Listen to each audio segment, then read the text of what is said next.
perfect way. You no longer exist, you're no longer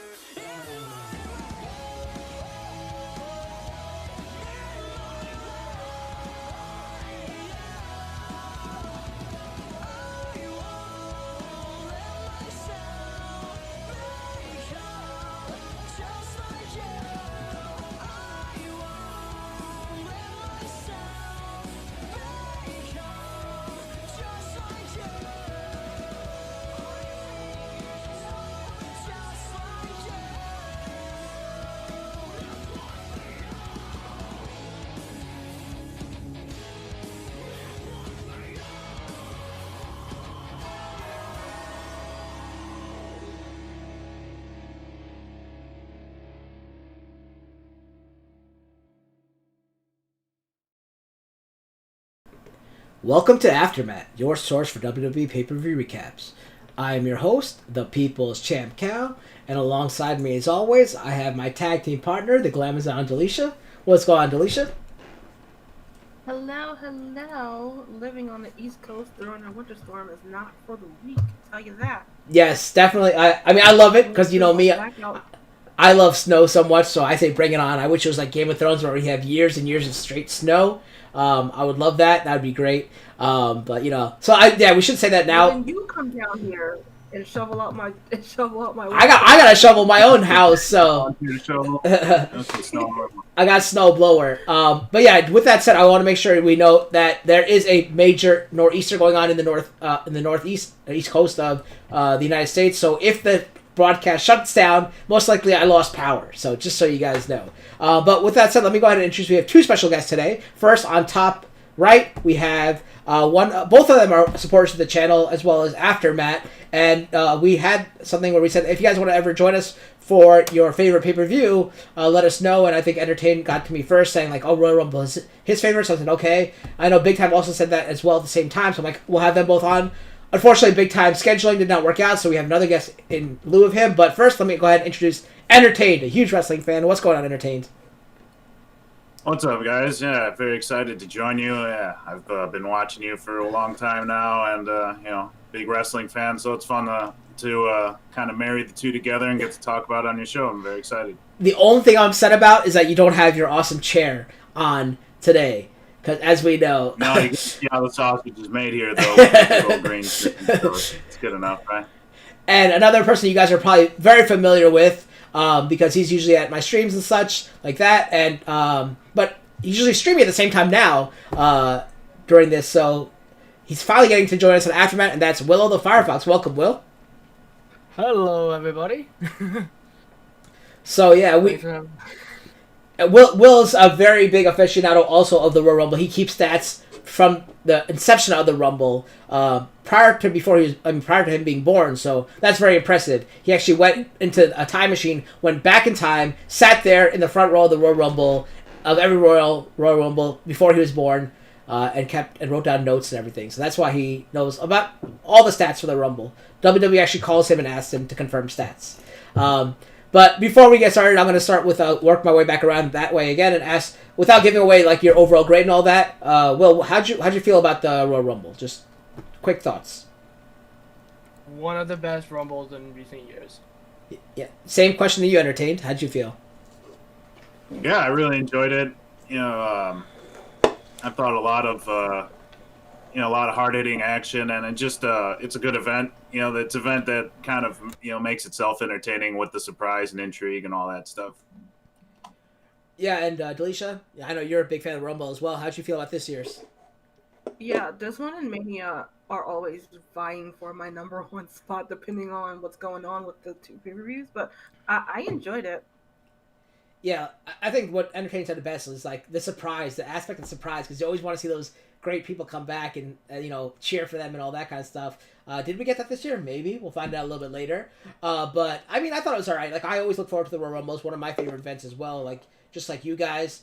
But I wasn't as pleased as maybe you guys were with some of the outcomes and somehow some of the matches went.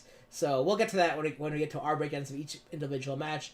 But with that said, let's go ahead and start the first match, which is the pre-show featuring the women's tag team champions Asuka and Charlotte defending against the team of Nia Jax and I was gonna say Sasha. I was gonna say Sasha Belair. I don't know how I got that name, but Shayna Baszler, SB. I got it. It's close enough. SB. Shayna Baszler. Delisha, I think you're covering this one. So this one being on the kickoff show should tell you all you really need to know about how WWE feels about their tag team women's champions. So we start off with Flair and Asuka pretty much manhandling Shayna off from the start. I feel like we only got maybe Asuka in for about 2 minutes where she tagged in a hot tag to Charlotte, and then it was off to the races with that, with her going after Nia and Shayna pretty much single-handedly. She had gave them both a natural select or double natural selection, however you want to call it or whatever. And looks like she was about to go for the 1, 2, 3 to retain the titles.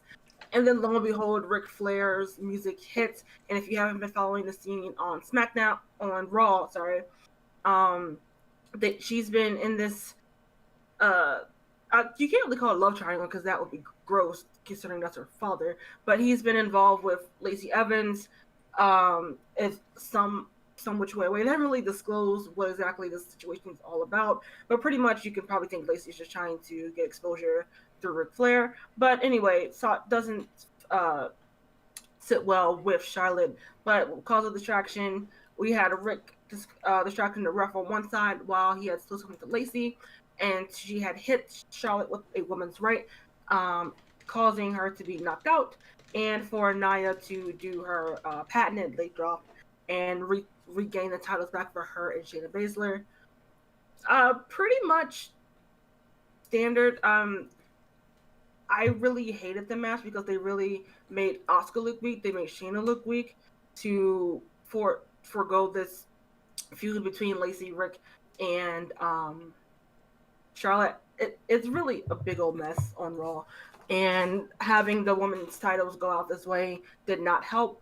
But one silver lining is that now we can have Asuka be solely focusing on the women's championship. So hopefully, with post-Rumble shenanigans going on, we can start getting a better storyline for that, and she doesn't have to worry about being the comedic relief for these tag team championships. But other than that, what did you guys think of the match? Before I kick it over to Entertain, I was going to say hi to Randall. Thank you for joining us, Randall. Entertain, I know you might not have seen the match, but what did you think about it, like for what you hear, or basically how the storyline's going with them? Yeah, I just thought it was interesting that they didn't have Asuka and Charlotte kind of blow up against each other. But, I think it played out well, like later on, the ending, and it was a solid match, I think. So you said you didn't see like Asuka and Charlotte blow up against each other. Maybe because we've seen like maybe that feud might be pushed later, or we kind of maybe seen that something like that already. I'm gonna pose this to Will. Do you think we'll see Charlotte versus Lacey at WrestleMania? I don't think we're gonna see Charlotte versus Lacey at Mania because I think they're trying to somehow find a way to get Charlotte into a title picture at Mania. But I do think we're gonna be seeing Charlotte versus Lacey probably in the Elimination Chamber, going at it in the Chamber match for the title, and then at Fastlane as the finish for it. But that's just my prediction. And what did you think of the match? I didn't see the full match. I only caught the ending because I was working at the time and I couldn't really focus on the show. But that loaded woman's right. It's a doozy. Yeah, for me, I mean, like I said, I like seeing Asuka on her own. I hate seeing Charlotte. Period. So her having any belt is like a detraction from my enjoyment. So her not having a belt, maybe we'll throw her off TV for more, but probably won't because she'll be going for the world championship and end up winning because she always wins. She never loses, which I hate. But I like seeing Nia Jax and Shayna together. I think they make a good tag team. Would I like to see Shayna alone and get a good push? Yes. But we're probably not going to see that for a while because as we'll get to later about who's probably getting a push soon. It's good for Shayna and Nia to be a dominant tag team. I hope they are a dominant tag team. Like we said, the only team that could probably beat them was Asuka and Charlotte because like Charlotte is like Super Cena, but just even more super. She's like Super Saiyan level 3 Cena kind of thing. But yeah, I feel like there's no one who could really beat Nia and Shayna in my opinion, unless like Ronda comes back and does something. But like I said, it's cool to see Asuka alone. Unfortunately, like Entertain says, and Will was saying as well, that it's probably going to cause Charlotte to have a solo thing, and maybe it'll be against Asuka. Who knows? But at least maybe Shayna and Nia will get a push. More so Shayna, in my opinion. I would rather see that.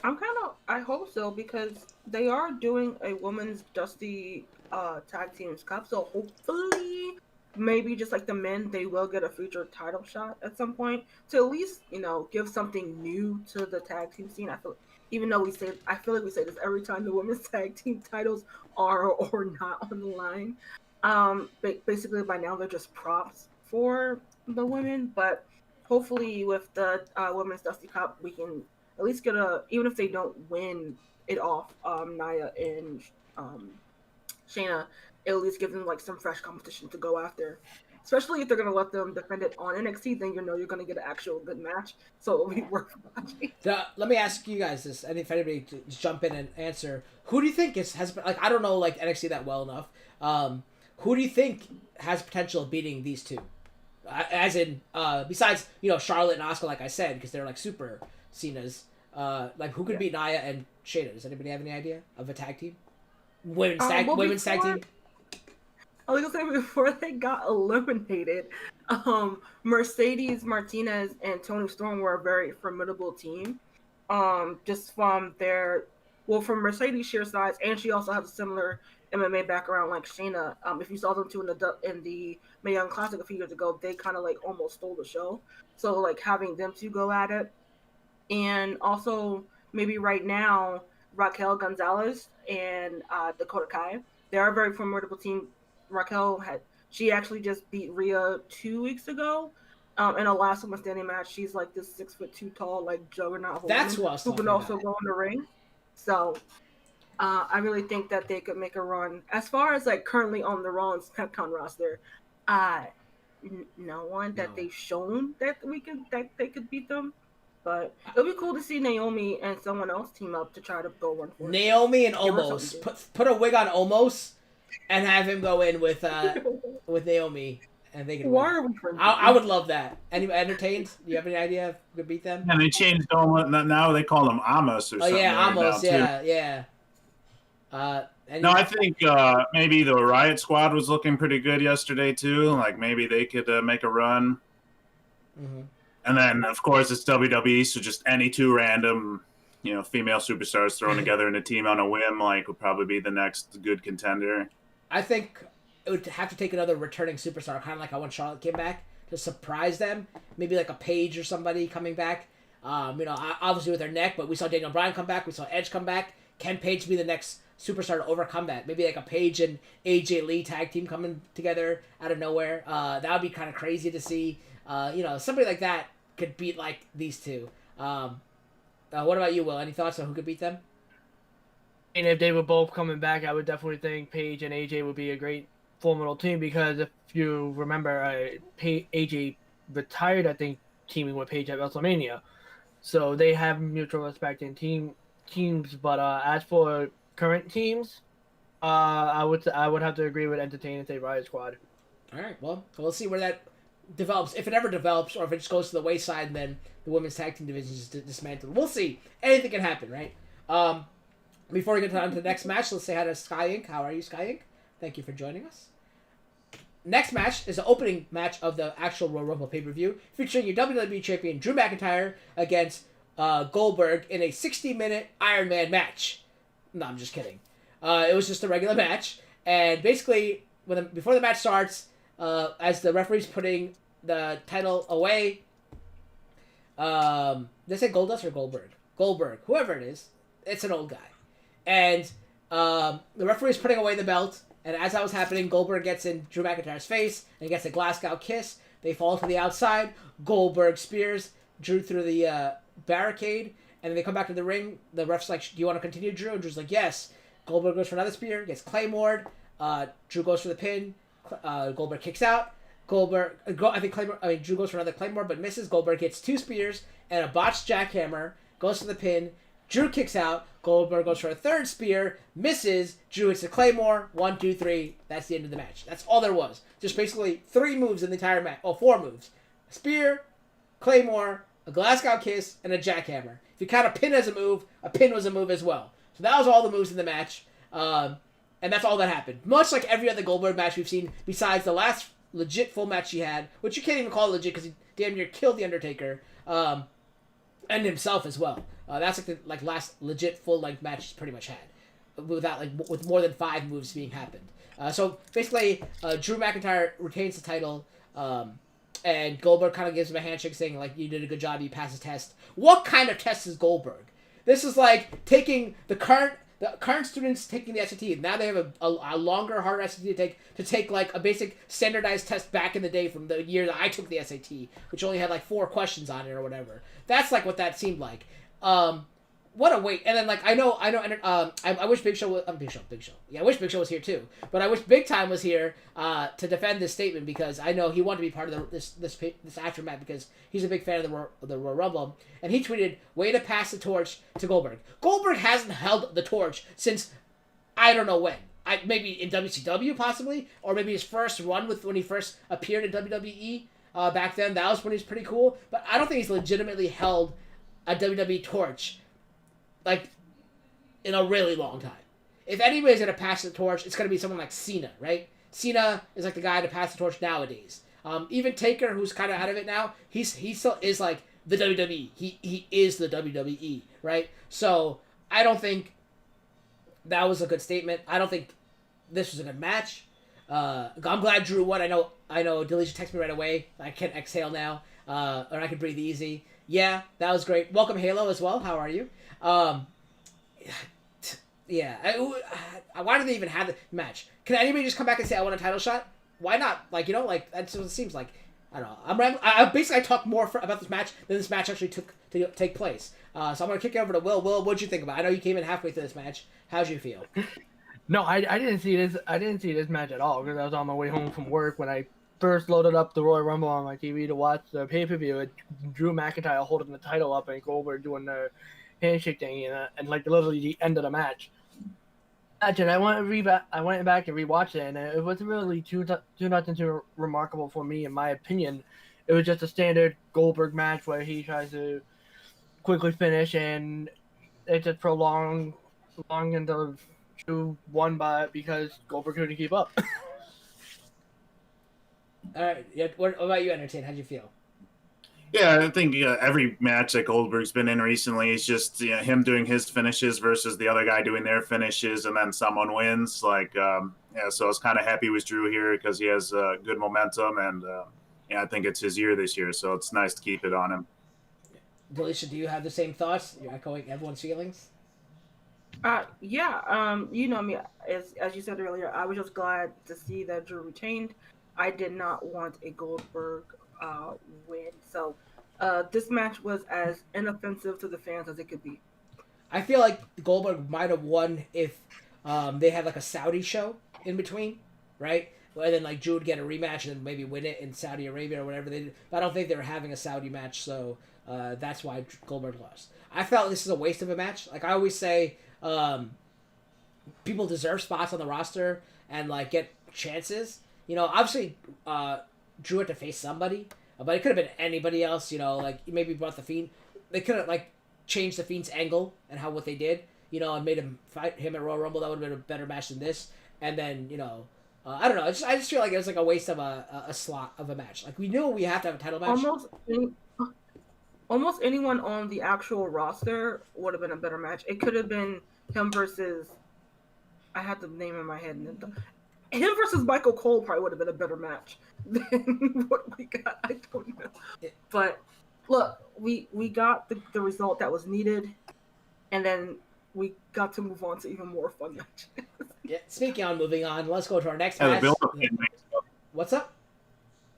Oh, I was going to say, the build-up didn't make sense either, too, because it was Legends Night, and you had Randy Orton beating up all the legends, and then you had Goldberg go challenge him when he was smacking around all the other legends, and that Orton. It was just such a weird feud to begin with. Yeah, there's no logic. There's no logic.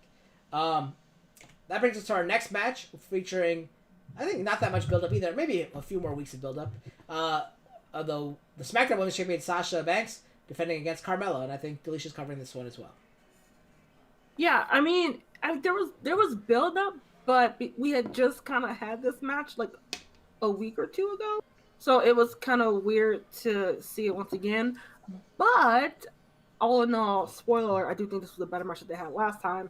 But we actually did get Sasha in her nice black and white Louis Vuitton gear, which I thought was pretty cool to see anyway, for a little fashion report. But she actually got the jump on Carmella pretty early on. She's kind of had a leg up on Carmella for the last couple of weeks, especially in the backstage segments. I can speak, I swear. Going on backstage as well. But we did get Carmella get a nice turnaround when her sommelier, Reginald, he didn't technically get involved. Sasha got thrown out of the ring. He just happened to catch her, and that also prompted Sasha to then slap him in the face, which then prompted the ref to eject him when he did nothing offensively or defensively to Sasha. So I guess in the ref's discretion, he said, I guess he's a distraction for the champ. I don't know. Because usually the outside interference has actually done something to get ejected. But this time, they actually didn't do anything but just catch the person who was thrown out of the ring. But this also, because Sasha was also already out of the ring, Carmella did the name appropriate suicide dive through the ropes. She actually hit her face on the mat.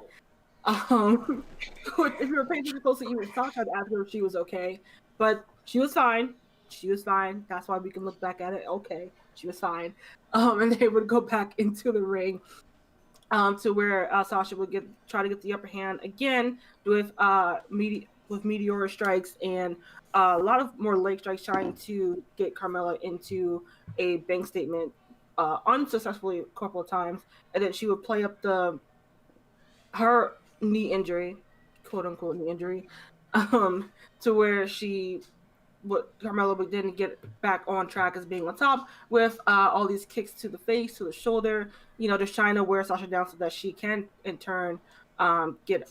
I don't even know what her finishing move was called. I do know one of them is a super kick and the other one's a leg submission move, but she got to none of that, as Sasha would intend get her into the bank statement and prompting her to tap out because she was in the center of the ring with nowhere to go. But all in all, it was actually a pretty good match. This might have been Carmella's suicide dive botch aside, one of her better matches of getting it through that she can actually be a contender for a title shot, of why she would presumably deserve one.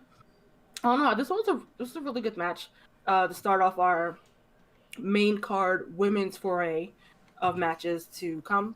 I enjoyed it. What about you guys? Entertain, what'd you think? Yeah, I thought it was a fun match. Sasha Banks really coming into her own, working really clean too. It's something that she's definitely improved, and I think the fans want it. She's ready. Like it's a good timing for this for her to have a good reign. Well, I definitely do think that this match was better than their first bout, besides the suicide dive botch, as Alicia said. I am glad to see that Sasha Banks is having a decent title run instead of just dropping the belt immediately on her first defense like she has in the past. So that feels great. I'm really concerned about where they go with Carmella here, because can they really put her in for another title shot immediately and make it legitimate? I don't know.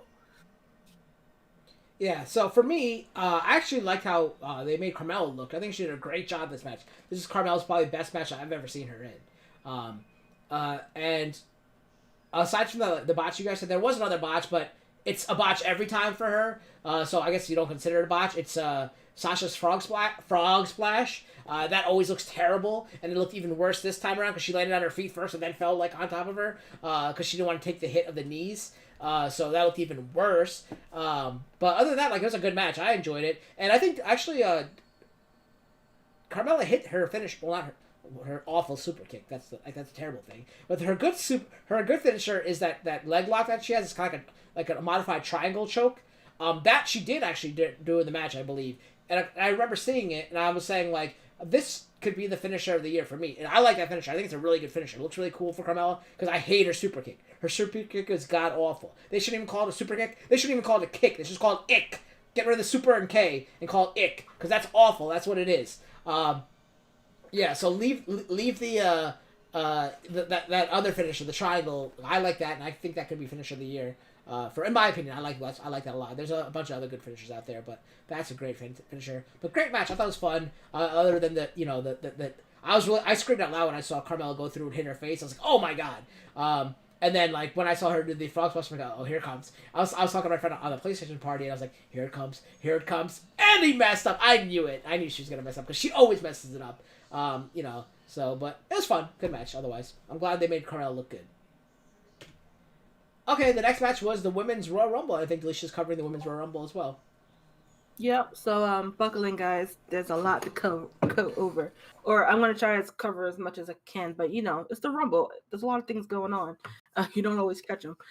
So we start off with our number 1 and 2 entrant, obviously, which number 1 was Bayley, and number 2 was returning again to the Rumble, Naomi, who we hadn't seen in months on Raw. I can't remember what show she's on to even tell you how long it's been. But they start off as our 1 and 2 entrants, and I was surprised because they were doing these things where they were announcing a couple of the entrants by number for who was going to start. So I'm kind of glad they didn't do that for the women, because surprise, we love them.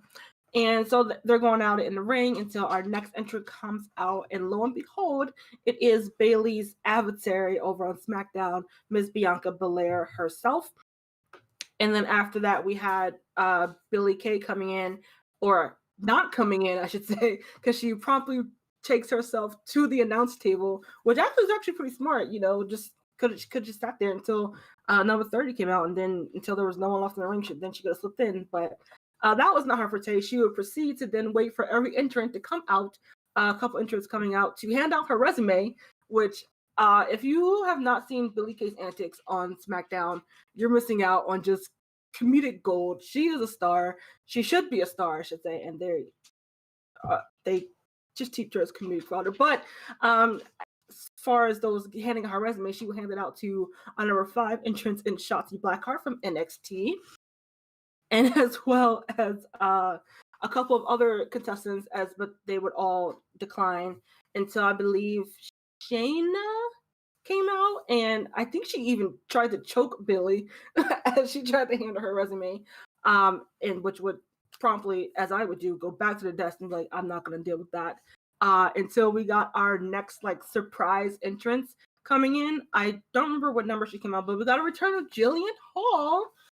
For those you know from back in the day, she was JBL's image consultant, I believe, but who also would have a go at it in the ring as well. So that was a nice little surprise. And she was the person who would take up Billie's offer for taking the resume and teaming up as together to take on some of the other entrants in the ring. It was just really good comedic fun. We need those in a row. We can't be serious all the time. Then we're going to be entertaining. And then after that, we also had another surprise entrance in Victoria, who was one of my favorites from the Attitude, slightly post-Attitude era as well. She's just a monster in the ring. And it was great to see her come out and sort of wreck shop just a little bit. And then after that, we would get Peyton Royce coming out. And another fun spot of one of Cal's favorite tag teams of all time, the Iconics, got a little 3-second reunion with their little tag team kicks.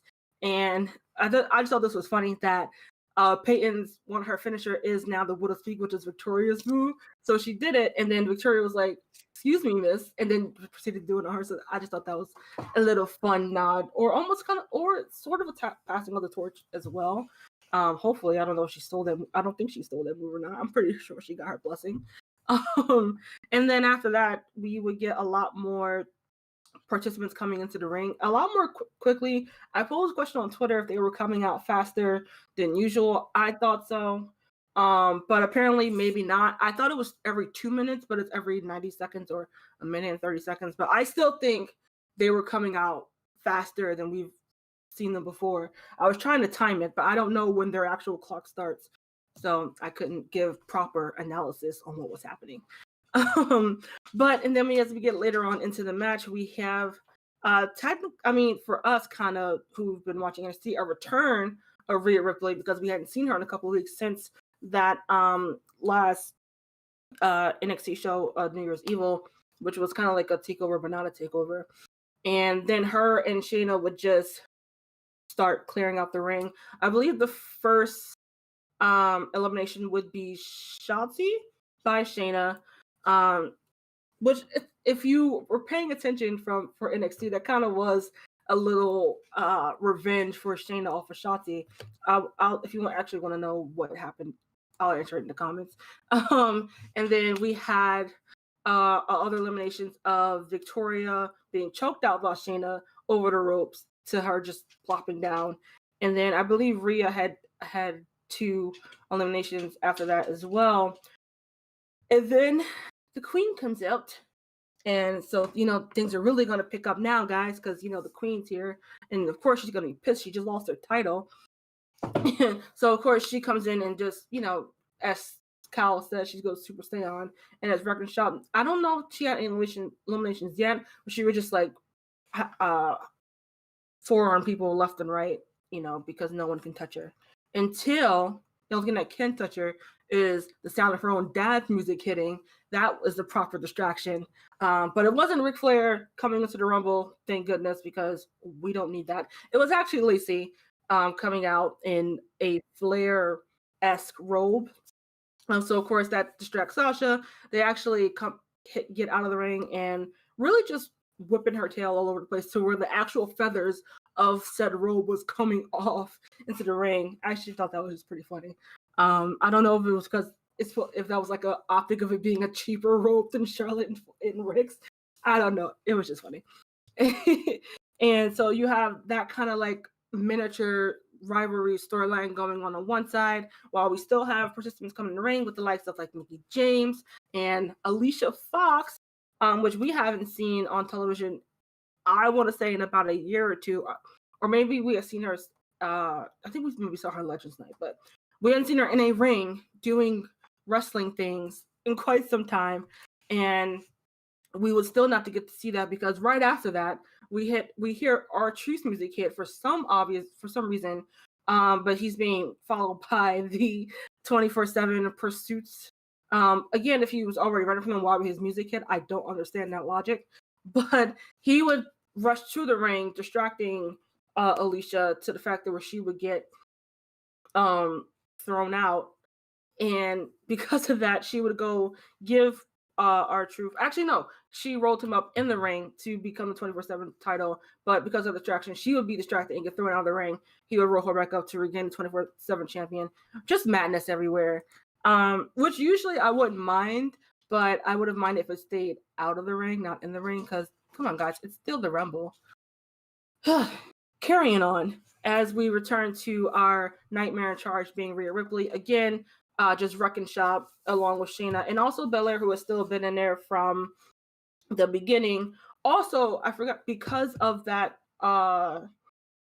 mess, I think we missed Belair eliminating Bayley, which was supposed to be a thing because they have a rivalry on SmackDown. So thanks a lot, cameraman, for not getting that shot or getting it too late to where the commentators couldn't even really talk about it because they're watching on a screen as well. And if the camera is not showing the angle, how can they talk about it?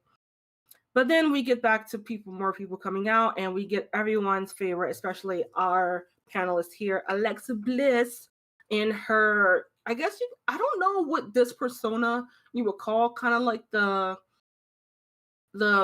playful schoolgirl-esque. I don't want to say schoolgirl. That kind of invokes other images which we shouldn't be talking about. But the Fiend's partner in crime, Alexa Bliss, comes in, and she was just taking shots and not actually, like going down, to where everyone who was in the ring had to like pile up on her just to get her down. I was like, it's so cute that Little Miss Bliss is the biggest threat in the ring, that they all need to pile up and gang on her. And we were about to get what I'm just going to call Fiend Bliss, as the lights started to come down and you heard the almost the music coming on. But Ripley was like, we're not going to have that. She throws her out of the ring. So I don't know if that's going to set up something down the line, if Rhea's coming to Raw or not. But that was pretty, one, badass, and two, just showing Little Miss Bliss is the biggest threat in the room.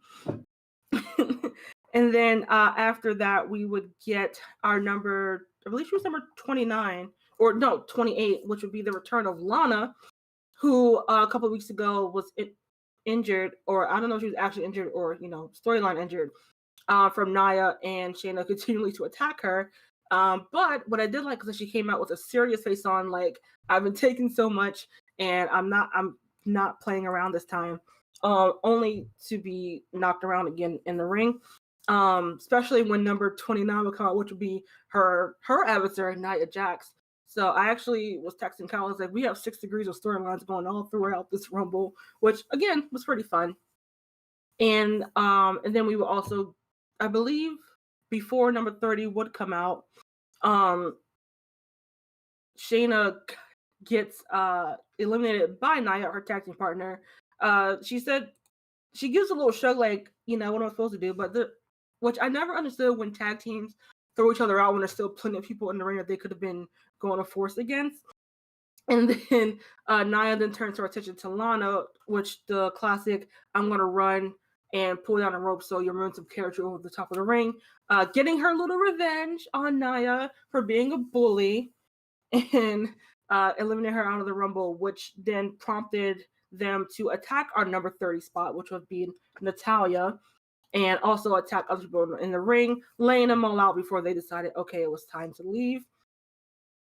And then I don't remember who eliminated Lana, but she got eliminated along with others to bring us down to our final 4, which was Natalya, Bianca Belair, Charlotte, and Rhea Ripley. Which this was an amazing 4 right there. You kind of have your 2 veterans in the ring versus your 2 up and comers that the fans are really excited about. So we would get Belair still in from number 1, lasting as long as she did in the ring, eliminating Natalya, leaving Flair, Ripley, and Belair. And this is when everyone got nervous. And because as Flair has been touting since she declared herself into the Royal Rumble, she was going to be the first woman to win back-to-back Rumbles. And like I said, the fans got nervous. I could see the chatter on Twitter, like, if Flair wins, we riot and all the such. But have no fear. Rhea and Belair knew what they're doing. Tag team honor. You're getting thrown off the ring. It's going to be between our up-and-comers, Bianca Belair from SmackDown, and Rhea Ripley, as far as we know, still representing NXT. And we would have them just going at it in the ring, to where we almost had a double elimination because they had both went over the top rope and feet dangling, which was very precarious for Rhea because she is very tall, and those long legs could have easily slipped down to the ring. But they was like, you know what? Let's get back in the ring. Don't try anything. And we had a kind of nice little back and forth 3-minute match. And lo and behold, we get Belair knocking Rhea out to the ring, I believe with a forearm, and she is our Women's Royal Rumble of 2021, starting from number 1 and joining the club of not joining number 1, but coming in number 3, staying in for practically since the beginning and lasting to the end. I will say, because I forgot to mention it earlier before she got eliminated, of course, we always have a almost close fall Royal Rumble fallout. We see it with Kofi when he's in the Royal Rumble, and Naomi kind of took over that spot when she came in when they started our Women's Royal Rumble. And this was probably the dumbest one of them all, as she was thrown over the top rope and landed on her back, but with her feet in the air. So, meaning since her 2 feet did not hit the floor, she could be considered not eliminated. So, the actual spot that she had her getting her back in the ring was cool, of using Bianca's long ponytail to propel herself back into the ring. And actually no, it would propel Bianca out the ring, her in the ring. They're both dangling from their feet and fighting each other, trying to get back in the ring. That part was cool. It was because her 2 feet didn't hit the floor, shenanigans that I did not like, that both me and Cal did not like. I understand it helps give some what's the word I'm looking for? Drama to the Rumble, but we got to be a little bit more logical. Like, her literal body was on the floor. We've seen it with Kofi too, so it's not like it's not like they just hold that stupidity from the women. They've done it with Kofi maybe 2 or 3 times where you're like, okay, but that's probably the only maybe like down part of the Rumble of matches, the unbelievability of that. But all in all, the Rumble from start to finish, in my opinion, was really great. We're gonna kick it over to Will in a second, but before we do that, I just want to say they gotta get rid of that rule: 2 feet on the ground. Because by that logic, like I said, Zach McGowan has never been eliminated from the Royal Rumble. He's still in that Royal Rumble, and whoever won that year is not technically the winner because he only has 1 foot. So how does he lose? Right?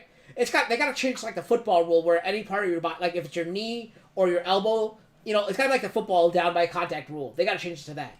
And I don't think to say what you're saying, Delisha, I don't think Kofi's ever had a dumb elimination like that. The only time that he ever had actually all the way went out was when he landed on Big E. He's never like went all the way out on the ground and had his feet up in the air like that. He's done he's done handstands. I just watched the 2019 Royal Rumble, and it was a botch, but he did land on the floor. Maybe he did. It was when Xavier Woods was on his way out and Kofi was on the apron, and the way he tumbled, he did land, but the fact that he was able to not get his full foot onto the floor is what saved him. Oh, but it was a botch, right? So like it's supposed to something else was supposed to happen. And then there was the one with him landing on the pancakes, so it's like, okay. But yeah, see the pancakes. Yeah, see I still just think it's a stupid rule. Like if you're out and down by contact, like in a football thing, that's it. Because like I said, otherwise Zach McGowan should run back into the ring, and whoever won that year, just throw him out during any match and be like, hey, I'm the winner of that Royal Rumble, and he can never lose. Like that's what I say. Why don't people just cut off their feet and go participate in the Rumble? Because then they'll never lose. Anyway, welcome Nicole. How are you? Nicole, our other co-host from AfterTalk. How are you? All right, Will. So Will is our Royal Rumble statistician. He's going to go over and give us some facts about the Royal Rumble, Women's Rumble, at this point, and then tell us how he felt about it. All right, so for some stats of the Women's Rumble from the 2021 Royal Rumble pay-per-view, Bianca Belair was the longest survivor, surviving 56 minutes and 53 seconds, accumulating 4 eliminations. The most eliminations by a competitor in this year's Rumble was Shayna Baszler with 7, and combining with her 8 eliminations from last year to a 15, she leads the woman on most eliminations overall. As for the Women's Rumble, I really liked it. I mean, I think the Women's Royal Rumble gets better and better every year. I remember not liking the first one because everyone was going out of the ring constantly and just laying on the floor. The way I like Royal Rumbles is when the ring is filled up and it's chaotic. And I feel like the Women's Rumbles just get better and better every single year because more and more people are showing signs of longevity in the match. And what did you think about Bianca Belair winning? I know you're going to be completely opposite of me on this opinion, but I am thoroughly happy that Bianca Belair won the Rumble. All right. Entertainer, what are your thoughts about the Women's Rumble? Yeah, I thought it was really good. I probably popped a little too hard for the 24/7 run-in. I don't know, for some reason I couldn't stop laughing. I thought that was great. Like, kind of just goes right with the ethos of the match, where just anything can happen, and just it's a fun, lighthearted match at times until it's time, to present your winner. And I just thought it was a lot of fun. And what'd you think about the winner? I thought it was it could have been maybe next year for Bianca, but I thought it was a good time. Especially for some of the political things too. I think it might be a good choice. So I think it's her time. She's definitely deserving, someone who should win eventually. So I might as well give it to her now and give her a chance to put on a good match at WrestleMania. For me, I don't think there were any really highlight moments. I thought I loved the Billie Kay thing, like Delisha was saying. I thought that was hilarious. Her giving her resume to everybody. That was funny. I liked when she tried to do Peyton Royce should do the iconic thing with her, but Billy was standing next to, I think, Jillian, so or whoever. No, it was Ruby Riott, and she's like, Right. I don't know if I should do it because I'm part of that team now. That was funny. I thought the whole Naomi thing was stupid. Like I hate that for anybody. Like it's not just no nothing against Naomi. I just think I hate that rule. Like I hate the 2 foot on the rule, whatever. So it was just really bad when your whole body's thrown out. You know, like that's just stupid. Like that's it. You're out. That's how I feel for anybody. And then the whole thing using Bianca Belair, like I thought that was kind of stupid too. It wasn't like well done. Like it's a good idea, but I don't think it was executed well. I think it was too much like I don't know. I don't know. I just didn't like it. Like I said, I'd rather have like Casey Catanzaro do cool stuff, like where she like fell off and then like jumped onto the thing and like climbed up like a coconut tree, using her American Ninja Warrior stat. Like I like that. That was kind of cool back in the day, whatever that was. But yeah, I wasn't really a fan of that spot. Charlotte, like I hate seeing her in there. That was stupid. The whole thing with Lacey Evans, they didn't even throw each other out. That was stupid. I liked Lana throwing Nia. That was cool. I mean, like she finally, like Alicia said, she finally got her revenge. That was all right. Another thing about Delisha texting me about it, and I actually I think I texted Will before Delisha texted me about it, so we all had this on our minds with the whole, is it 2 minutes? Because, some years they make it 2 minutes, some years they make it 90 seconds, sorry. And I think the timer starts right when the person's music hits, then the next person's timer starts, and that's why it seemed faster, because, they walk down and it takes a while, but the timer should start right when the person's music hits for the next person. However, if you notice for the 30th entry, it took a lot longer than 2 minutes because Shayna and Nia were beating everybody up for Natalya to come out and all that. So that took a while. Natalya being like kind of like thrown around and like I didn't like that because I like to see Natalya get one last run maybe. So that was kind of dumb. Alexa, I like how you said like Rhea threw her out like no, we're not gonna, because everyone was scared of her, like she was a big formidable force even though she's a little sweet little thing. That was great. I love how Rhea threw her out, and I hope they have a feud because I love Rhea and I love Alexa, so that would be cool. But I want to see her come back as the demon one, or at least transform in the ring because that's great.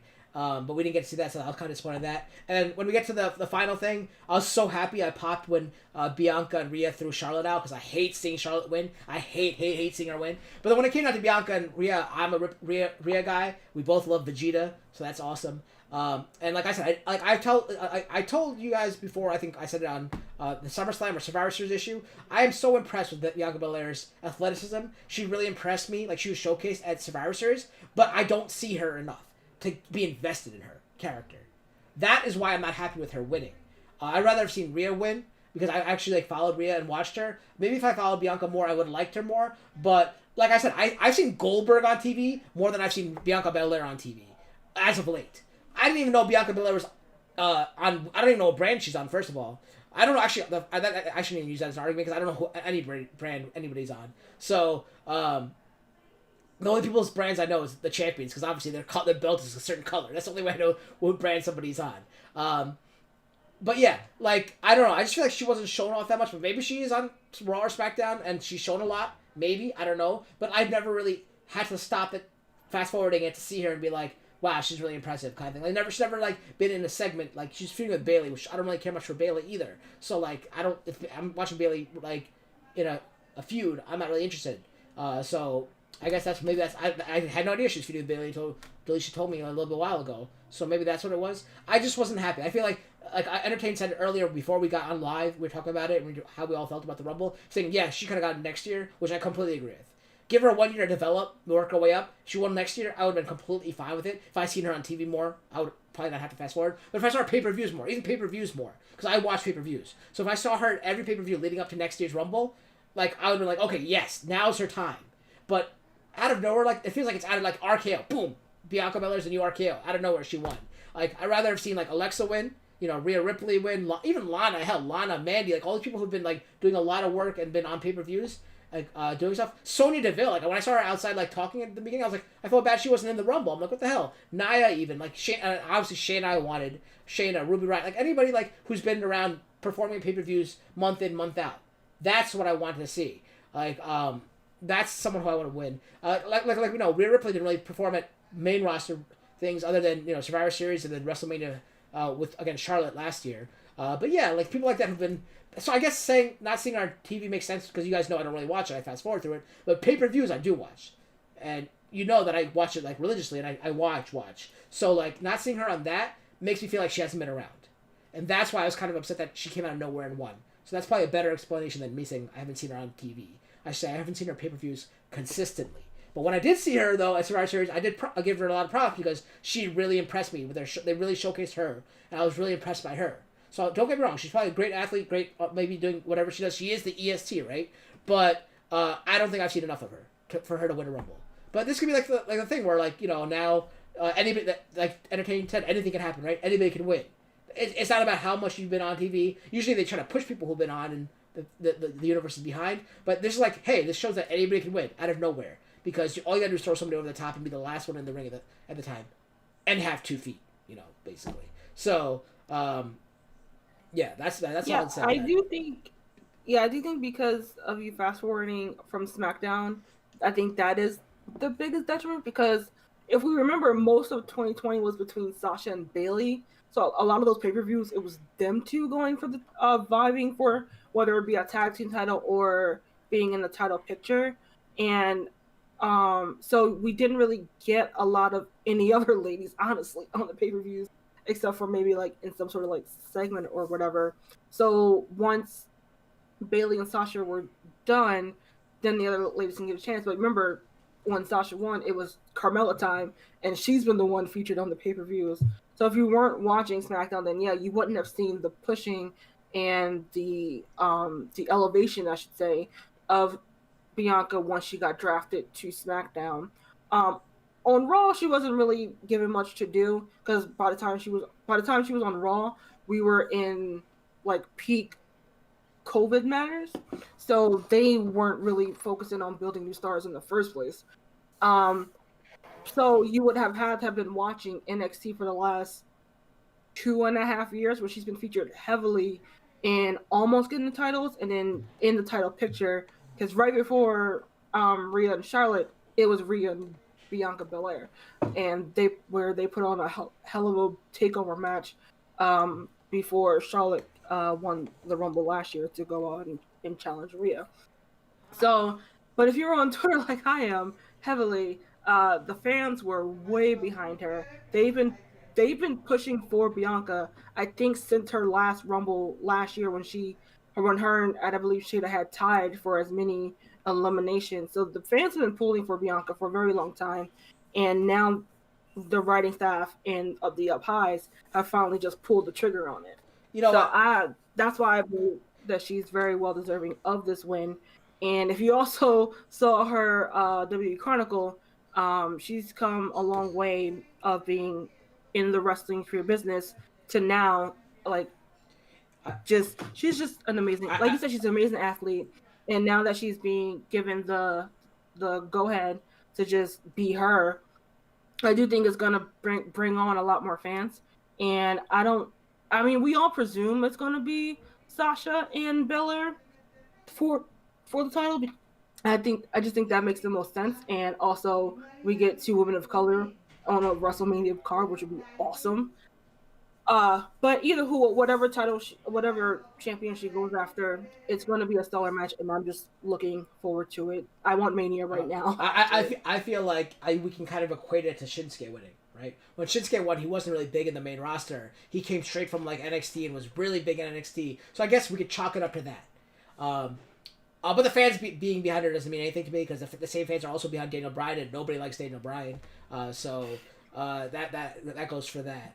But yeah, I don't know. Yeah, good for her. I wouldn't be surprised if they just have Charlotte beat her for her title spot and take it over at. Cause that would be awful for. I think that would be even worse. But imagine that happens. I don't know. But good for her. Universe. All right, let's move to the next match, which features your SmackDown, or it's called the Universal Champion. Sorry, the Universal Champion Roman Reigns against Kevin Owens in the last man standing match, and our guest host Entertainment will be covering this. All right, yeah, I thought this was a really fun match. I noticed that they've been putting Roman in like gimmick matches now, because a lot of people complained about him spamming moves and stuff, and they started off that way, but then it immediately went out of the ring. You got a lot of spots with the stairs, and then a really cool spot I thought with Kevin Owens hitting both the knees with the chair. I thought that was kind of brutal, and I don't know. Really, this match just really had a really like a heavy hitting feel to it. Nothing light in this match. Right from the get go.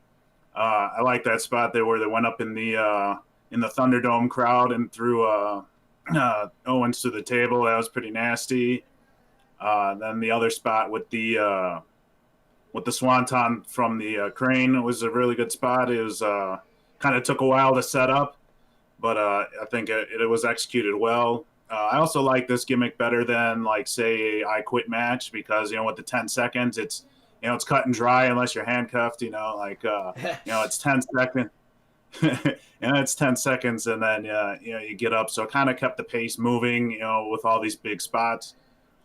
Which gets you to the end here where he was handcuffed and the referee was right in the spot. Just poor guy had to stop counting because he knew like they probably weren't going to get up before 10.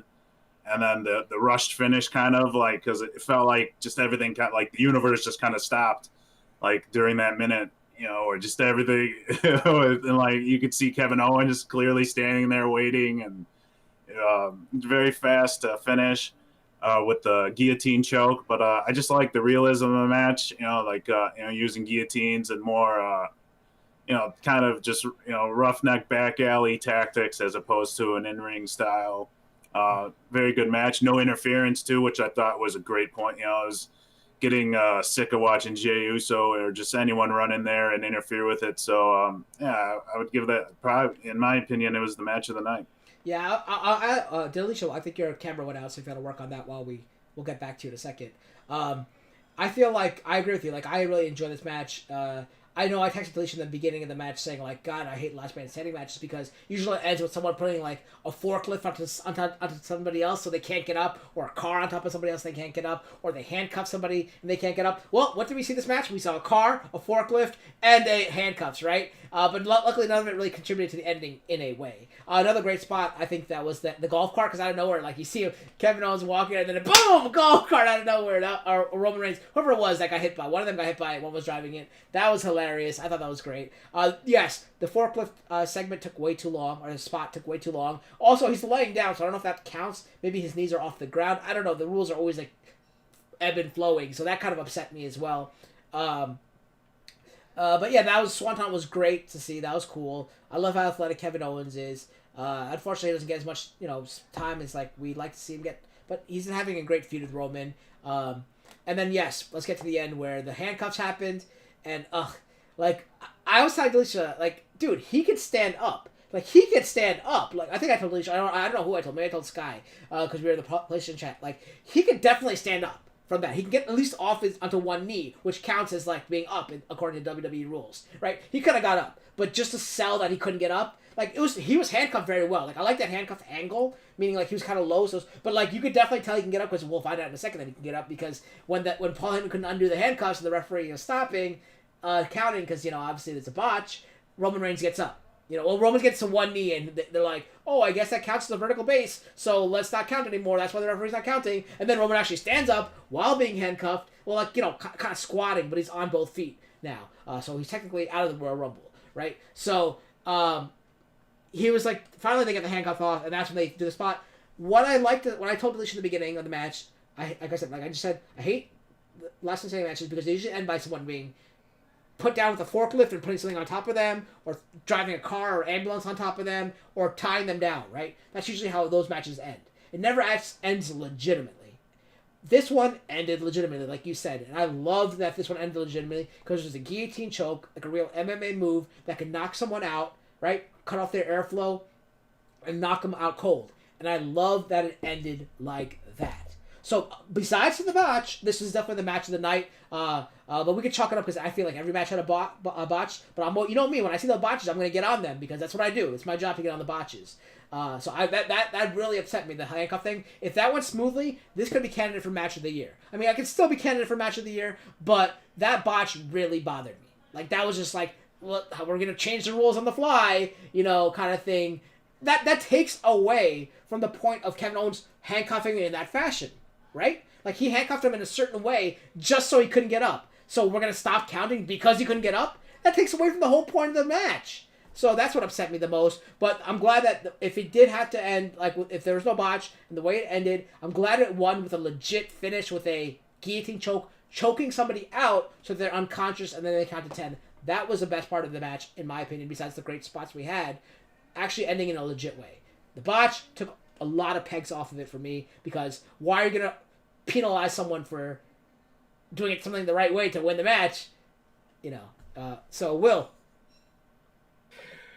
I like this match overall simply because of all the spots that they did. Like it was absolutely off the walls crazy with the spots, from Kevin Owens going off where the fan screen monitors were through the two tables, to him going to the back and getting run over by the golf cart, and the backstage announced title spot, the forklift spot.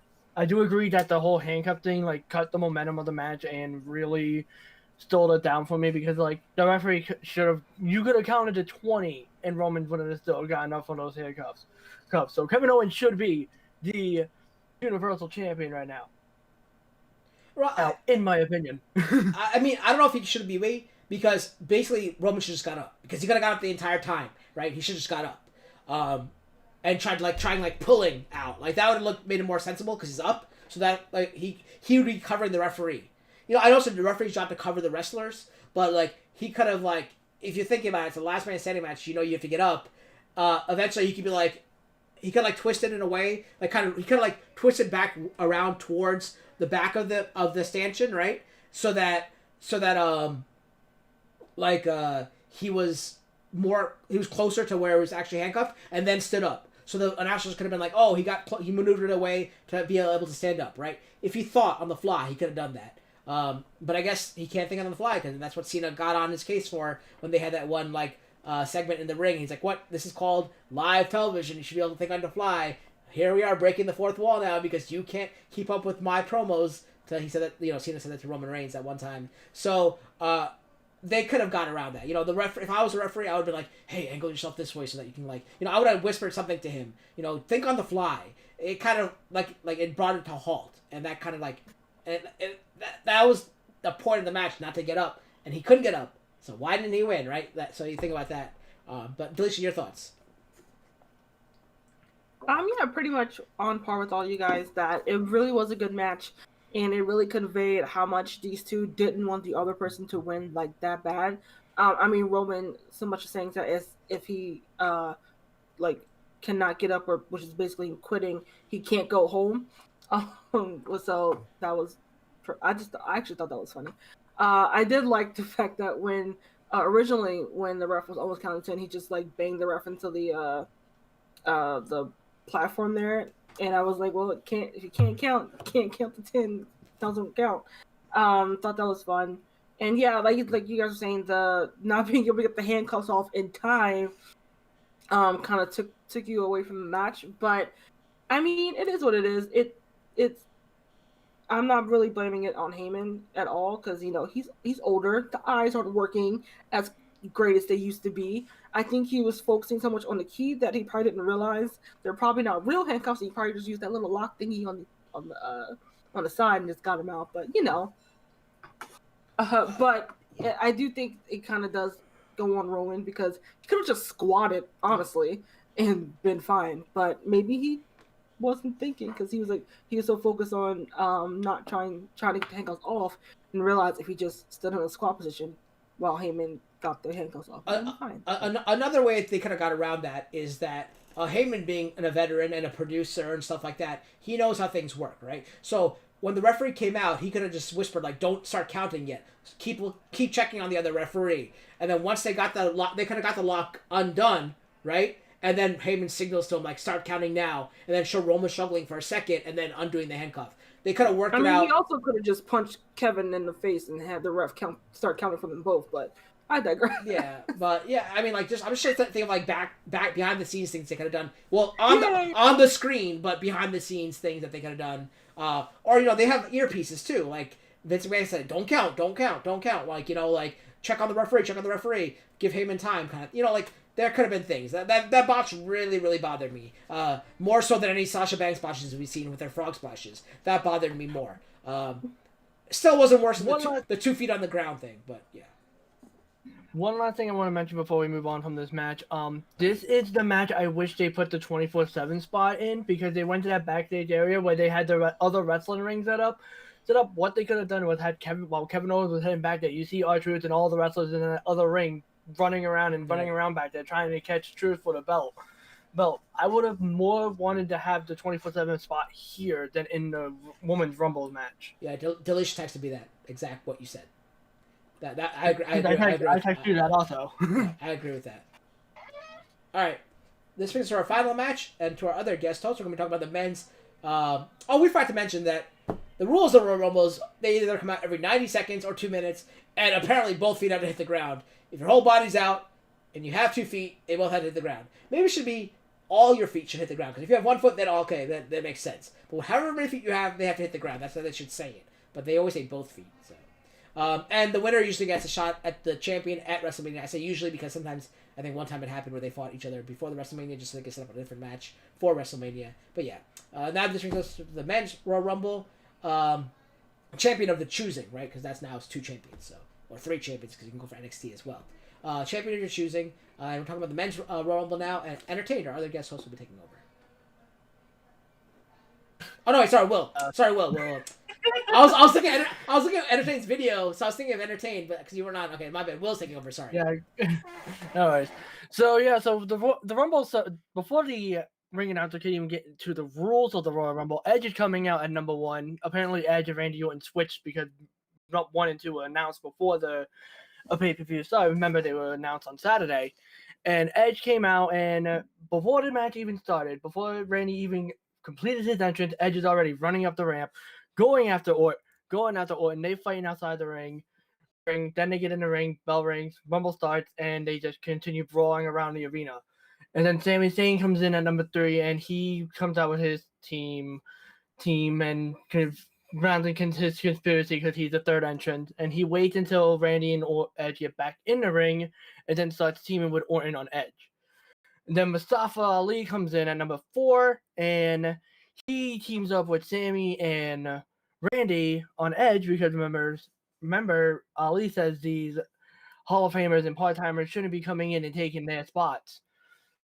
So all 3 of them are now fighting Edge, and then Jeff Hardy comes in at number 5, and this gets some leeway off of Edge from Sami and Ali, and Edge and Orton go fighting and brawling around the arena again, and Edge does his like a DDT spot, like I think it was called the Executioner. I don't remember his finisher, what that was called when he was doing it back in the early 2000s. But he hit that on the announce table. It didn't break. He just landed on the table with Randy, and then took a few chair shots to Randy's knee, and that ended up taking Randy to the back to get medical attention for pretty much the remainder of the Rumble. So Orton's out of the picture, but not eliminated. So more entrants come in, and then we eventually get up to entrant number 8, which is the returning Carlito, who hasn't been in the WWE in over a decade. He comes in, he does this thing with Shinsuke Nakamura, who was in prior, with his apple, and Nakamura looks like he's gonna take a bite, but Carlito rips it out of his hand and tosses it and does his moves, and the combat continues on, and eventually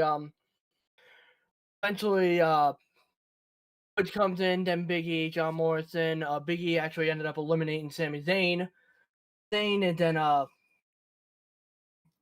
guess to continue that sort of rivalry for the Intercontinental title, which was interesting. Then the match continues. Ricochet, who I didn't even know was going to be in it. I thought he had to qualify but he was in the Rumble. And then more and more men come in, and then Damian Priest, which was the only NXT guy to actually enter the Rumble, comes in at number 14, and he starts doing some action with each other, and then he ends up having his face off with Edge, which I actually like the look of it. I would actually like to see a match between these two guys. But Edge and Priest go at it, and then Priest starts throwing people out. He throws Elias out. Then he just continues combat. combat, and Miz comes in next after Priest. And Miz, before he even goes to the ring, he destroys Bad Bunny's DJ set because it's still for some reason on top of the stage. So Miz destroys the DJ set with his Money in the Bank briefcase and comes down to the ring. And then Bad Bunny comes out from behind the stage looking at Miz and Morrison, and they're telling Bad Bunny to come into the ring, and they're trying to egg him on into the ring. And Bad Bunny is like saying stuff to Miz and Morrison, and Damian Priest ends up taking the advantage and eliminates both Miz and Morrison. And then Bad Bunny climbs up on top of the onto the top rope and does a flying crossbody out of the ring to Miz and Morrison. And more and more men come out, and then we have 18th entrant is the Big Red Machine Kane returning. And Kane is of course appearing in his 18th Royal Rumble at number 18, which is kind of funny. Kane comes in, he tosses out Dolph Ziggler, he tosses out Ricochet, and then we get Kane and Daniel Bryan facing off, and well, they don't really face off, but they hug it out like they always do whenever they're together, and then Kane chokeslams him before Damian Priest takes advantage of Kane and ends up eliminating Kane. So more of the Rumble continues, and then Bobby Lashley comes in. I think my stats here show him at 22. Bobby Lashley comes in, and he just starts tearing people apart. Like, Bobby Lashley starts manhandling everybody. He immediately eliminates Dominic Mysterio. He then eliminates Damian Priest, who was the dominant superstar at this point in the match before he came in. And then I believe Bobby Lashley and Big E had a face-off as the countdown goes on, and then the Hurricane comes out. And the Hurricane comes out. He goes after Big E, and Big E picks him up and tries to eliminate him, but fights out. He turns around and runs right into Bobby Lashley. And then he sort of relives his spot from 2002 with Triple H and Stone Cold and tries to double chokeslam Bobby Lashley and Big E, but they overpower him and toss out Hurricane. And then out comes the 24th entrant, which is the returning Christian. And Christian comes out.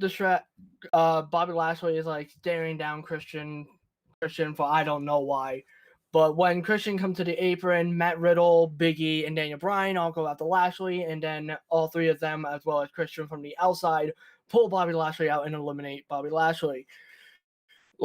Match continues, fights continue. AJ Styles comes in next with Almas right behind him, and then he is followed by Rey Mysterio. A spot appears where Big E is against the ropes, and Almas grabs him from the outside. He's on the floor, and he grabs Big E's shoulders. Like, that's how big this guy is, and he just yanks Big E out of the ring and eliminates him, and then tosses him over the announce table for good measure. And the match continues, and then Almas ends up getting involved in a spot with Rey Mysterio trying to hit the 619 on AJ, but Almas catches Rey as AJ throws Rey over the top rope, and then Almas throws Rey Mysterio into the barricade and eliminates him. And as the match continues, we get to entrance 29, and Seth Rollins returns. And the Messiah is back, and he comes into the ring, and he just starts getting involved in the fight. And then our final entrant comes in as Braun Strowman, and Braun Strowman immediately starts throwing out people. He throws out Cesaro, then he throws out Sheamus, and he plans to throw AJ out, but then sees Almas, so he carries out AJ to another side of the ring and tosses him out. And at this point, Seth Rollins is still outside the ring watching Strowman do this. Daniel Bryan gets some action going, and he's building up momentum. He's getting fired up. It's looking like Daniel Bryan's gonna take it to the win, and then Seth Rollins comes from behind and attacks him, stomps Daniel Bryan, and then Rollins tosses Bryan out. And then the match continues, and we end up with 4 men in the ring, being Edge and Christian on one side, and then Strowman and Seth Rollins on the other. Strowman just immediately picks up Rollins and slams him down. Then Edge and Christian double team on Strowman, but Strowman takes over and attempts to eliminate Edge, but Christian comes over for the save, but Rollins ends up coming in and tosses both Strowman and Christian out, so we're down to Edge and Rollins in the ring. And then Rollins goes for a stomp, Edge counters it, throws Seth Rollins out of the ring, and just when you think Edge wins, Randy Orton comes back out from the back, hits an RKO, attempts to eliminate Edge, and then Edge counters it and throws out Randy Orton, and Edge is going to WrestleMania, winning his second Royal Rumble, but this time from the going coast to coast to win it. any other facts on throwing before we kick it over to Entertained? So some facts on this Rumble is this is the first Rumble since 1999 that the first two entrants were the final two men standing in a ring. Edge and Randy Orton, if you count his time in the back, were the longest of surviving men in this match at 58 minutes and 27 seconds for each of them. And both Damian Priest and Big E were the most eliminated at the most eliminations, with each of them having 4. All right. Entertained, what are your thoughts on this match? Yeah, I liked it a lot. I thought one thing to note right off the bat was how good Carlito looked, and that he couldn't do his apple spot during the current conditions we have going with the pandemic. I also thought it was cool to see Kane and the way they had Damian Priest eliminate him. I thought that was a really nice setup there, because Kane should just be in the Rumble every year now, and Priest looked really strong. I think a lot of fans didn't really know who he was if you don't watch NXT, so it was good to make him look pretty good. The Edge thing, it was kind of weird because, I don't know, every time you saw him, he was just kind of like laying on the side somewhere, like hunched over here. He didn't really do much. He was just kind of laying around getting beat up the whole time. So I thought it was an interesting win. I didn't really particularly feel that one per se, and especially why they give away him going into the Rumble at all, like, was kind of I didn't really appreciate that. I thought that should have been a surprise. It would have added to it. It was cool to see Christian as well. That moment was pretty cool. Like, it revived Edge, especially too. Like, from the part of him laying around, it kind of gave him something to do, a little twist to the angle as well. So I definitely enjoyed the match. Delisha, your thoughts? Overall, again, really enjoyed the Rumble. The surprise entrances that we did get, they all felt great and didn't take away from the match at all. As far as the announcing the entrance beforehand, especially Edge, at first I didn't like it, but then I thought about it. Because you know me, and if you've been watching AfterMat for a while, then you would know this too. I love a good story, and I love a good story that they played out throughout this Rumble. Last week, Edge came back to Raw and cut this really great promo stating how he never really gets to go out on his own terms, as in he won 2010's Rumble, won the belt, and then had to give it up because of injury. And then he comes back, and as a surprise entrant last year, tears everywhere, and to get ready to get pushed and gets injured and has to get surgery. And so once again, has to go out not on his terms, to where he said, okay, I'm entering myself into the Rumble, and I am going to win because I want to pretty much want to say he wanted to get that last round that he never really got beforehand, before it was, taken away from him, so to speak. So that part I understand with him entering himself in the Rumble. And plus, we got the big surprise last year. There's no way you could have topped that. So just him coming back and say, hey, I'm good, I'm healthy, I'm going for that title again.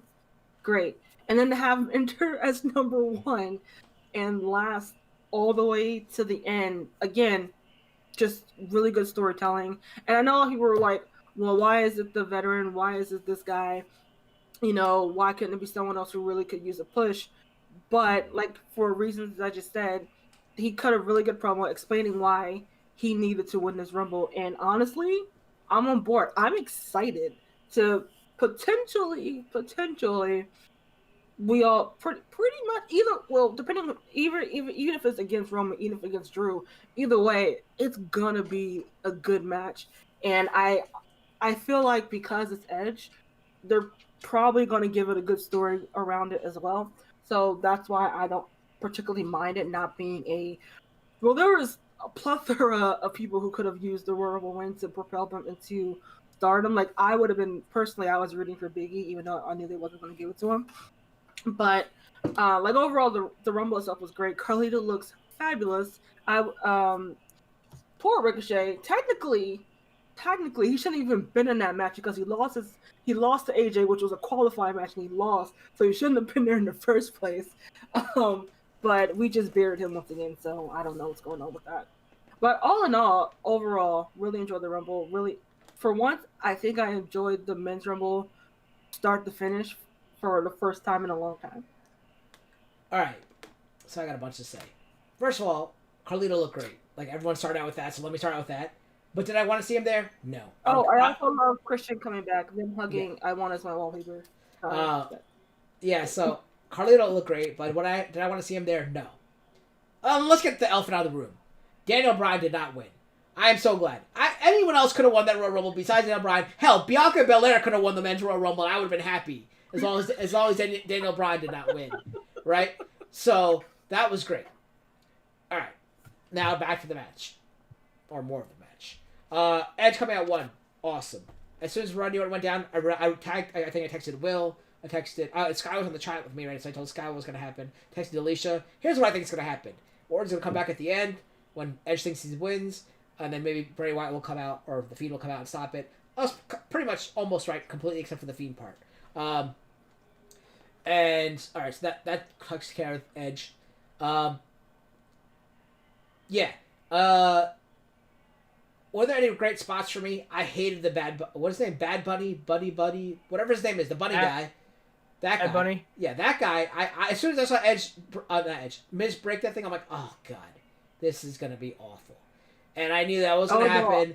I knew it was coming. And I hate that. And I hated that to happen. Maybe because I'm a big fan of Bad Bunny. I never heard of this guy. I never heard of this guy in my life. That's because he's a Latin artist, and he's one of like the biggest Latin artists in the world. And I know Latin artists like Ricky Martin. Come on, Ricky Martin, Enrique Iglesias, Shakira. I know all of them. Never heard of this guy in my life. So get out of here, Bad Bunny. The Miz is an A-lister. You are a C-lister. No one knows who Bad Bunny is. No one likes Bad Bunny. Also, he made a song that called Booker T. Nobody likes Booker T either. So okay, I checked Cal and I was like, he's gonna Booker T next. Guarantee you, he's gonna be known as 16. He's gonna come out and go out the Miz. I thought he was gonna come out too, but I like that he got help from his fellow Latino and Damian Priest. He was like, "Nah, I got you, bro." I was so upset about that. He did a really nice crossbody. Okay, give him his props. No. Get out of my path.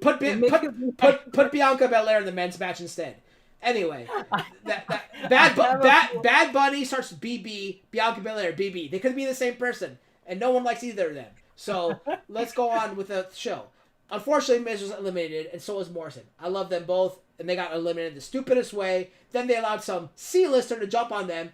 Terrible as well. I'd rather have seen Ken Jeong or whoever jumped off in that Raw episode, or Jeremy Piven, whoever jumped off, Stephen Amell. All of you guys jump at the same time onto Miz and Morrison, because that would have been better than Bad Bunny jumping on them. Furthermore, I forgot what I was going to say, but furthermore, something else. All right, so no more Bad Bunny. Who cares about him? No one likes him. We didn't get to see any cool spots. Like, Kofi wasn't in it. And the only other person who could do cool stuff like that is John Morrison and possibly Ricochet. We didn't get to see any cool things like that, where they fly off and like land on a fan spinning on the ceiling and then hang on from there and then fly back into the ring or something like that, like Indiana Jones style with a whip. They could have done that. They didn't do that. So we instead we saw Bad Bunny jump off the turnbuckle, which is stupid as hell. Waste of time. So yeah, Miz and Morrison were eliminated. That was unfortunate.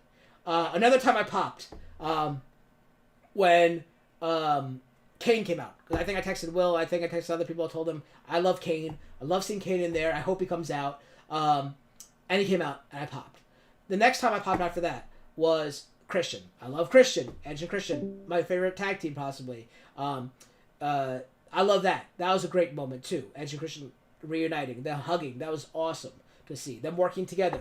Because I always complain, if you're, like Delisha said it earlier, if you're a tag team, why are you not working together until the very end? When you're the last two people, then go against each other. I think the only time we've seen something like that happen is maybe when the Hardys were together. I don't know if the Hardys, Will would probably know better than me. The Hardys fight each other when they're the only two men in the ring? Maybe, I don't know. But the other time they did fight each other? 2001. Okay, so then they're stupid too. That's why nobody likes the Hardys either. But, you know who did not fight each other when they're the only two men in the ring? And their tag team partners, the Steiner brothers.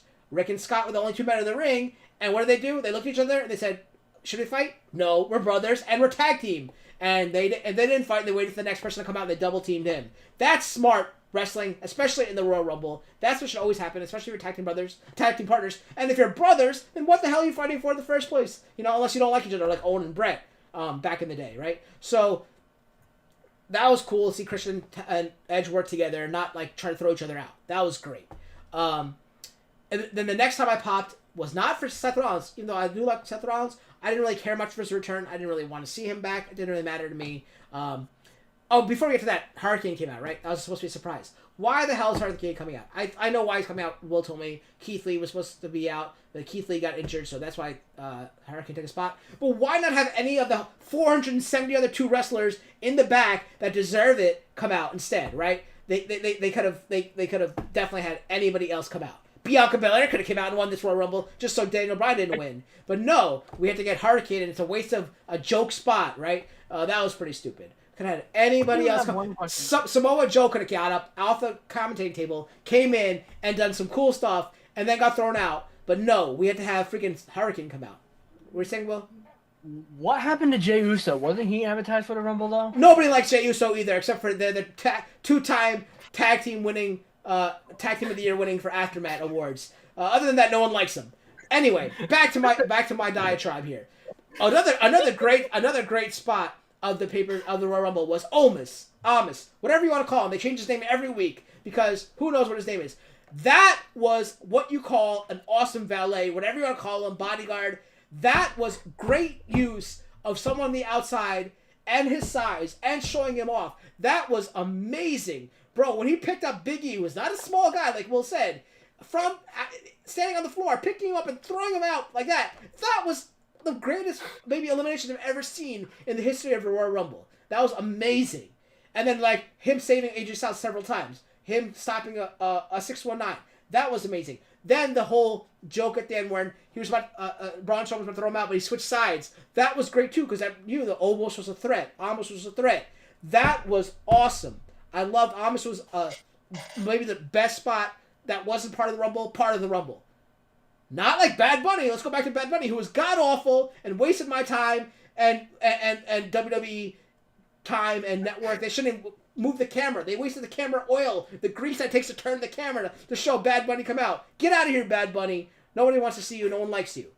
Anyway, Almost was great. They should have showed Almost more. Almost. If he comes on to the next Royal Rumble, that'd be great too. I also like the little face off that Strowman did with Amos. Like I kind of want to see them go at it in a match. I'm sure we will. It'll be a WrestleMania 47 main event, and no one's gonna care about it. But at least Amos was awesome in the Royal Rumble, even without being in the Royal Rumble. He and AJ are great together. I love them together. The next spot I popped for, I said was Christian. I think I said that. When I was not what for Seth Rollins though. Seth Rollins, I love Seth Rollins. I have shirts and everything. I support him. I didn't pop when he came out. I didn't really care for his return because I like to see other people get their time. He could be at home with Becky and the baby. I popped so loud. And I said thank you Rollins, and I clapped to myself because I had no one else in my house because of COVID or whatever. No one in my room because of COVID. I clapped to myself and pretended I was in an arena of people saying, thank you, Rollins, when he threw Daniel Bryan out. I popped so loud for that. That was so great. I enjoyed that thoroughly. And then the final time I popped was when Edge won, because as you guys know, I love Edge so much. The only time I ever got emotional in wrestling is when he retired. He gave that speech and he hang up the belt. I didn't know it was coming because I don't really read the dirt sheets like that to know what's happening behind the scenes. I didn't know he was injured. I didn't know he was going to retire after that match against Alberto Del Rio, I believe it was. I really teared up. I was heartbroken because I loved Edge so much. I followed him from when he was in the rafters till when he, till now, right? Obviously. So when he won the Rumble, it meant so much to me. I loved it. That was a great moment. Like I said, that was one of the best moments. I agree with all you guys, or I guess Alicia who said it. Welcome, Monster. Was the Ricochet. I think Ricochet could do so much more. I think they're not using him well. I think he should be pushed more. Maybe a mid-card title, and then eventually going to a world title status. He would do a good feud against. I know he had a pretty good feud against AJ, but he could also have a good feud against Finn Balor. I know Finn Balor is currently in NXT, but still, I think that's another good feud he could have. He can have a good feud with a lot of people. They should use Ricochet better, especially the Royal Rumble, because he can do crazy stuff. And if you don't have Kofi doing it, you don't have Morrison doing it, why not have Ricochet do it, right? That's what I thought. But yeah, Edge winning was great, and I think Almost stole the show as well with some of his stuff that he did on the outside without even being in the Rumble. he was amazing. And like I said, I can't say anything more about Edge winning because I loved it. It was probably my favorite part of the night, besides the almost throwing a Big E out. All right, so that covers it. And I guess we should. Delisha, are you back? Can you talk, Delisha, or is just your mic not working? I mean, is your camera not working? Oh no, Okay. it's not on. No, it's just Oh my God, it's loading. Oh, wait. I thought she got booted for the didn't bad realize bunny that. comment. Okay. Yeah. See, you could blame that on Brown Bunny or Bad Bunny or Bunny Brother or whatever his name is. I forgot his name already. Whatever his name is, you can blame that on him because he got you ejected like he got Miz and John Morrison ejected. All right, from here we're gonna move to our finishers. We'll start with Entertain first. Entertain, you're gonna give us your low point of the evening, your high point of the evening, and your overall grade. We'll start with the high point. Like I said earlier, was that Roman and Owens match. I don't know. I think I don't know if giving a low point is even fair for this. I really enjoyed this Rumble. Like, maybe like you could say in the same match, you could have the low point be the handcuffs in the same match that you have the high point in. Like it kind of froze time in that one little microcosm. But other than that, it was a really enjoyable event. I think A- is a very fair grade. Every match seemed to put people over, enrich the stories, good action. Just a lot of enjoyable surprises, and really good event. All right. Maybe I'm biased because this is my favorite event as well. But I thought it was a WWE event that I enjoyed the most in the last couple of years. All right. Will, what about you? I definitely have to agree with Entertain on the A minus rank, A minus grade point. My high point was both Royal Rumble matches in general. I mean, these were the best Rumble matches that I've seen in recent years. Years for both genders. I think they were great, and if I have to give a low point, which I am reluctant to doing, it's gonna be that handcuff spot. All right, 2 for the handcuff spot. Delisha. Can you hear me? Yeah. Oh yeah. Yeah, I don't know what's going on. It's all right. Discord. We can hear you though.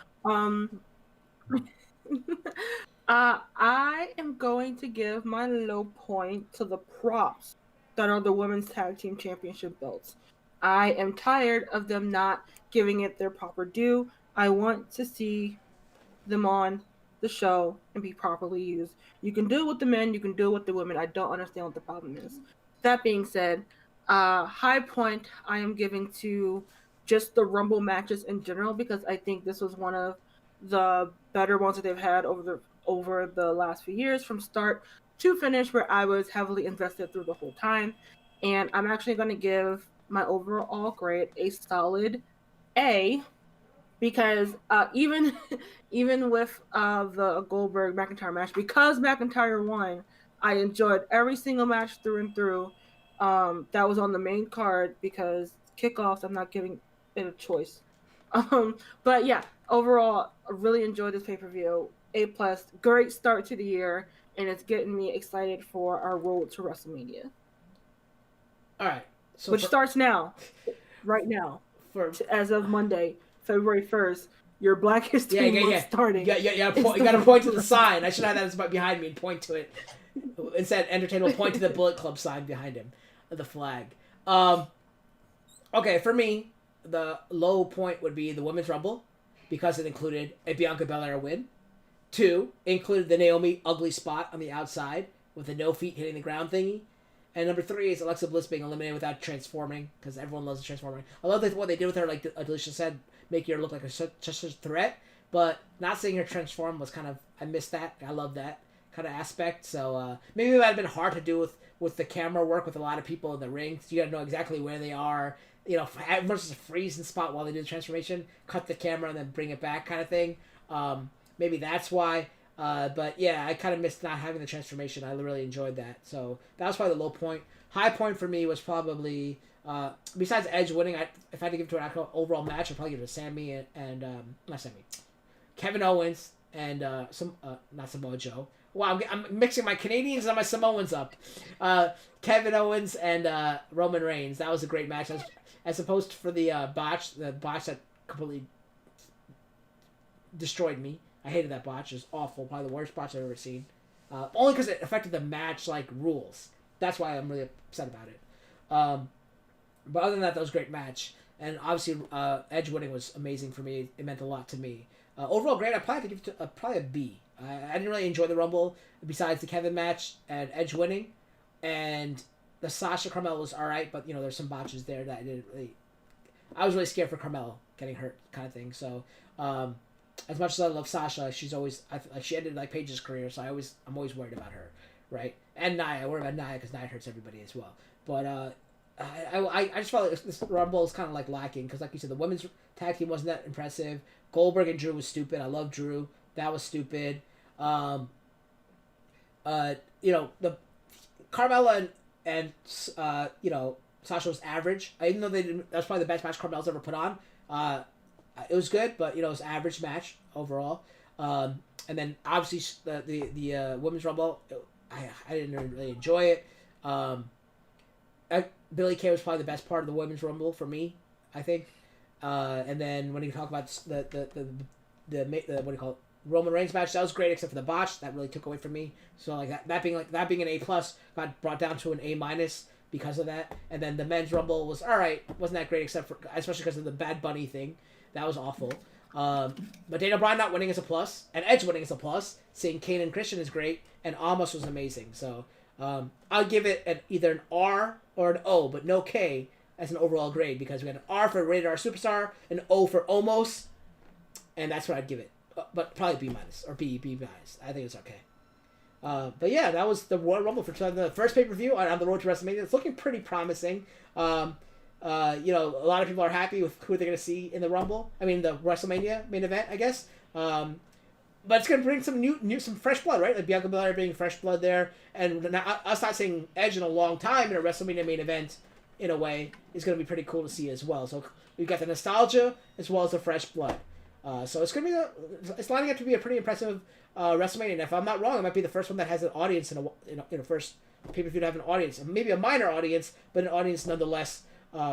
First one in a while to have that since I guess No Way Out or whatever was the second pay-per-view of the year, Elimination Chamber maybe.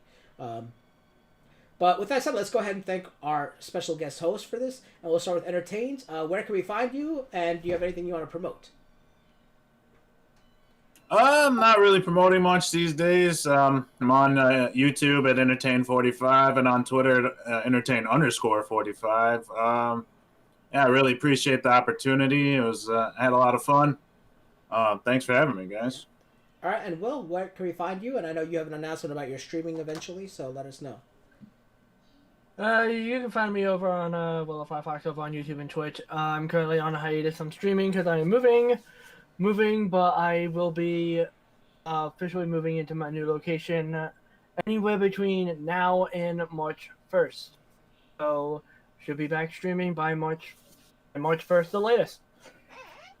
All right, thank you. And before I kick it over to Alicia, just let us know if you guys are supporters of AfterMat. You ever want to join us for one of your favorite pay-per-views? Let us know in advance. Hit us up on Twitter or on Discord, and you can join us just like these guys did. They did a fantastic job covering the matches. I'm lucky to have them. We're lucky to have them as supporters of the channel and the show. So if you guys feel the same way over there in the chat, let us know and we'll include you guys. Delisha, where can we find you? You can find me on the internet with my camera not working. No, I'm just kidding.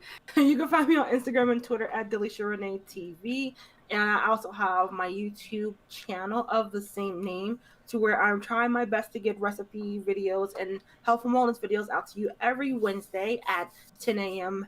Eastern Standard Time. And if you want to help me shovel out my car tomorrow, you can just DM me on Twitter. I can't pay you, but I can feed you, and I can show you cute pets in real life if you want to help, because I hate the snow.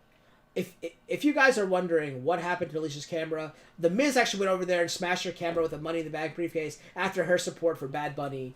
So that's what just goes to show you, if you support the wrong person, that's what happens.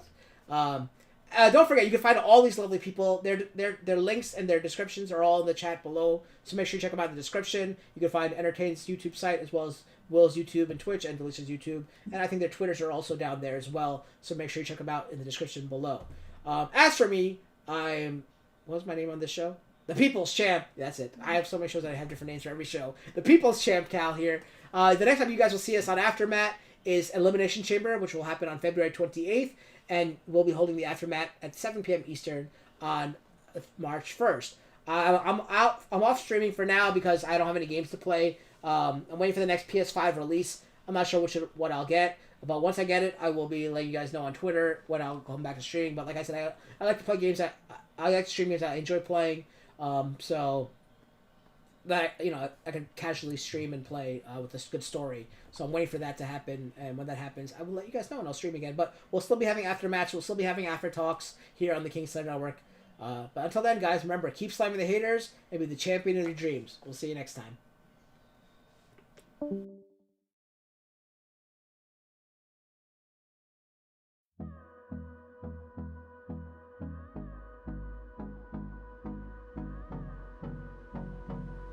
Thanks for having me. Yeah, thanks for having us. This was a good time. Yeah, that too. I saw your reaction when I was saying it.